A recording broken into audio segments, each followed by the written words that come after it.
BJP का हिंदुत्व अब लगातार ढलान पर है, नीचे जा रहा है, खत्म होने की कगार पर पहुंच गया है क्या? यह बड़ा सवाल है।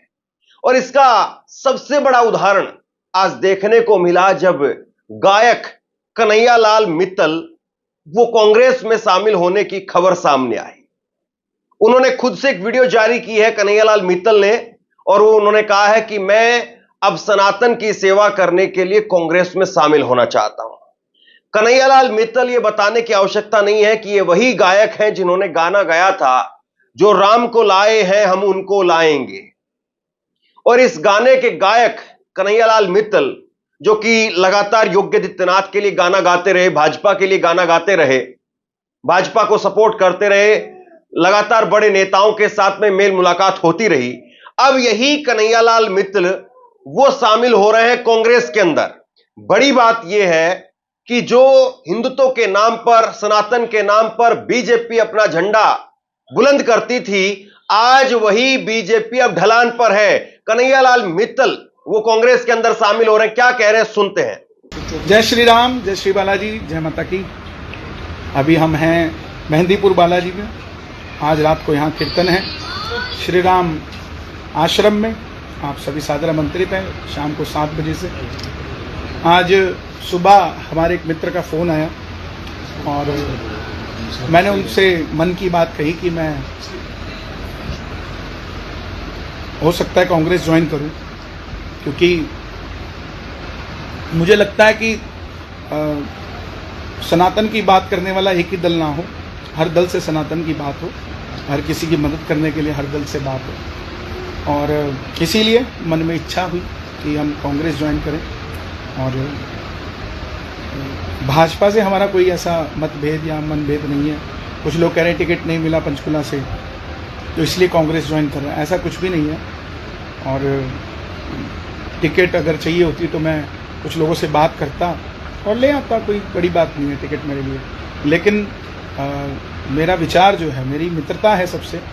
मैंने कभी नहीं कहा कि भाजपा को वोट दो, हमने यही कहा कि जो राम मंदिर के लिए काम करे, जो सनातन के लिए काम करे, उसका साथ दो।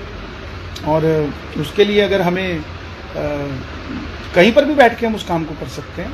आप अपनी तपस्या सड़क पर भी कर सकते हैं तो हिमालय पर भी कर सकते हैं, पानी में भी कर सकते हैं तो अग्नि पे भी कर सकते हैं। ज़रूरी नहीं कि आप एक ही दल में रहकर आप अपनी तपस्या करो। और मैं तो कभी भाजपा में मूल रूप से था भी नहीं। हाँ, ऊपर से मुझे बुलाया जाता था कि आप आइए हमारे यहाँ, जो राम को लाए हैं वो भजन गाइए। और वो भजन भी आप सुनेंगे तो उसमें कहीं भाजपा का नाम नहीं, उसमें महाराज जी हमारे गुरु हैं योगी आदित्यनाथ जी, उनके लिए हमने वो गाया। वो आज भी हैं, कल भी रहेंगे, सदैव रहेंगे। चाहे हम किसी भी दल में जाएं या ना जाएं, उससे कोई फ़र्क नहीं पड़ता। एक माँ के 2 बेटे अलग अलग दलों में भी है तो उनकी माँ नहीं बदल जाती। ऐसे ही हमारे गुरु हैं, गुरु रहेंगे। कांग्रेस पार्टी में मेरा जाने का मन है और मैं सेवा करना चाहता हूँ, लोगों का भला करना चाहता हूँ, लोगों का साथ देना चाहता हूँ। और एक मिथ ख़त्म करना चाहता हूँ कि एक ही दल के अंदर आप रहकर सनातन की सेवा कर सकते हैं, ऐसा नहीं है। आप कहीं पर भी हों, किसी भी परिस्थिति में हों, कहीं पर भी हों, आप सनातन की सेवा कर सकते हैं। आने वाले समय में कब ज्वाइन करेंगे, कैसे होगा, क्या होगा, वो मैं आप सबको बताऊंगा, क्योंकि आप सब मेरे अपने हैं। बहुत सारे लोग हैं जो ये कहेंगे कि ये ऐसे क्यों कर दिया, वैसे क्यों कर दिया। तो ऐसा आप उस चीज़ पर ध्यान ना दें, मैं पर्सनली कहूँ, क्योंकि सबसे बड़ा मैसेज मैं यही देना चाहता हूँ कि हम किसी दल के लिए काम नहीं कर रहे थे, हम सनातन के लिए काम कर रहे थे। और जब भी कर रहे थे उसी के लिए कर रहे थे और उसी के लिए करते रहेंगे। और उसी के लिए करते हुए हमें अगर कुर्बान भी होना पड़ेगा तो हो जाएंगे। लेकिन किसी व्यक्ति विशेष के लिए काम करना पड़ेगा, उस दिन हम कहीं पर भी नहीं काम कर सकते।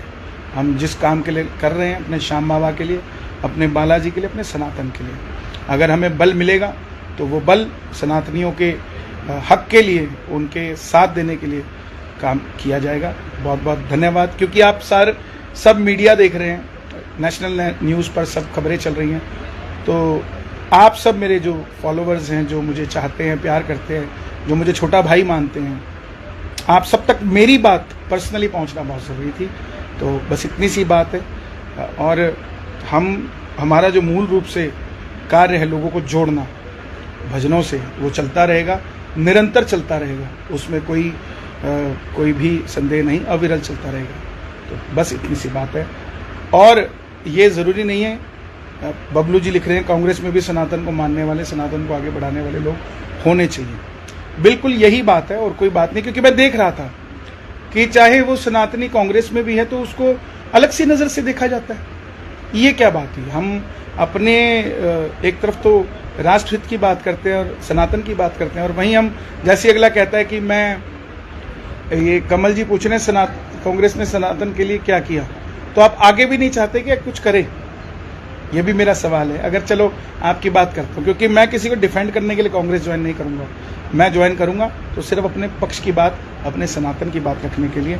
बहुत सारे लोग अभी मीडिया वाले सवाल कर रहे थे कि राहुल गांधी जी, प्रियंका गांधी जी अयोध्या नहीं गए, उनके बारे में क्या राय है? तो मैं आपसे ये कहना चाहता हूँ कि आप कितने गरीब लोगों को अयोध्या लेकर गए, कितने दलितों को लेकर गए, कितने पिछड़ों को लेकर गए, कितने लोगों को लेकर आप गए? क्यों कंसंट्रेट करते हो एक ही शख्स पर कि वो क्यों नहीं गया? उन पर भी तो कंसंट्रेट करें ना हम, जिनको हम ले जा सकते हैं लेकिन हम ले जा नहीं रहे। तो बस इसी धारणा को हमने जोड़कर चलना है और हम सब प्रभु के चरणों में जुड़े रहें और सब बाबा का भजन करें। मेरा कोई मन मुटाव भाजपा के साथ ना था, ना है, ना रहेगा, क्योंकि मैं चाहता हूँ सब भगवान से जुड़े। सबसे बड़ा धर्म है, उसके बाद कुछ आता है। सबसे पहले राष्ट्र, फिर मेरा धर्म, फिर आगे चलकर कोई व्यक्ति विशेष आता है। तो नमस्कार, जय श्री श्याम, जय माता। ये कन्हैयालाल मित्तल कभी बीजेपी के लिए गाना गाते थे, लेकिन आज खुद कह रहे हैं कि वो सनातन की सेवा के लिए कांग्रेस में जाना चाहते हैं। बड़ी बात यह है, कांग्रेस को एक तरीके से अछूत बना दिया गया था, मुस्लिम प्रस्थ पार्टी कह दिया गया था। यह भी कहा गया कि राम मंदिर के उद्घाटन के साथ ही कांग्रेस की जो सियासत है वो खत्म हो जाएगी, कांग्रेस सियासत में नगण्य हो जाएगी। लेकिन आप देखिए, इसी साल 22 जनवरी को राम मंदिर का उद्घाटन भी हुआ, कन्हैयालाल मित्तल जैसे लोगों ने गाने भी गाए और कांग्रेस का वजूद आप देखिए। आज तारीख 8 सितंबर है और 8 सितंबर 22 जनवरी से और 8 सितंबर का ये वक्त देख लीजिए आप, महज 7-8 महीने के अंदर ही खुमार सारा वापसी आ गया है। और बड़ी बात यह है कि केवल ही कन्हैयालाल मित्तल नहीं, बल्कि इससे पहले एक और गायक वो भी कांग्रेस के अंदर शामिल हो चुके हैं, जो राहुल गांधी के खिलाफ भी गाने बनाते रहे, कांग्रेस के खिलाफ गाने बनाते रहे। खबर आपकी स्क्रीन पर है, आप देखिए, ये रॉकी मित्तल जो कि कांग्रेस के खिलाफ गाने बनाते रहे, वो रॉकी मित्तल भी अब कांग्रेस में ही शामिल हो गए हैं और कांग्रेस में शामिल होकर के अब वो माफी मांग रहे हैं राहुल गांधी से। राहुल गांधी से माफी के लिए गाने बनाए जा रहे हैं। करीब 200 से ज्यादा इन्होंने बीजेपी के लिए गाने लिखे। 14 साल तक बीजेपी में मोदी, योगी तमाम लोगों के लिए गाने लिखते रहे, लेकिन अब ये कह रहे हैं कि हमें माफ करना राहुल मेरे भाई, ऐसे गाने अब ये बना रहे हैं। सबसे बड़ा सवाल यह है कि क्या वक्त बदल चुका है और इसीलिए तमाम नेता एक एक करके या तमाम गायक एक एक करके अब दामन छोड़ रहे हैं और उस डूबते हुए जहाज में सवार नहीं होना चाहते हैं? क्या इनको अवसरवादी के तरीके से देखा जाए या इनको यह देखा जाए कि मौसम की हवा बदल रही है, मौसम का रुख बदल रहा है और इसीलिए इन लोगों ने उस कश्ती को छोड़ने का मन बना लिया है जो कश्ती डूबने वाली है? क्या यह कहा जाए कि वाकई अब लोगों को समझ में आ रहा है कि कांग्रेस सनातन की या हिंदू की कभी विरोधी नहीं थी, बस बीजेपी ने कांग्रेस को सनातन या हिंदू के विरोधी के तौर पर पेश किया और जिन लोगों के जरिए बीजेपी ने कांग्रेस को सनातन या हिंदुत्व का विरोधी पेश किया था, आज वही लोग कांग्रेस के पक्ष में खड़े होकर के खुल करके कांग्रेस के लिए वकालत करते हुए नजर आ रहे हैं। खबर यह भी है कि ये पंचकुला से टिकट मांग रहे थे, पंचकुला से बीजेपी ने टिकट नहीं दी। हालांकि इन्होंने अपनी वीडियो में बताया कि अगर मैं टिकट चाहता तो मैं कहीं से भी टिकट ले आता, लेकिन बात इतनी नहीं है। बात इतनी ही नहीं है कि बीजेपी टिकट नहीं दे पा रही है।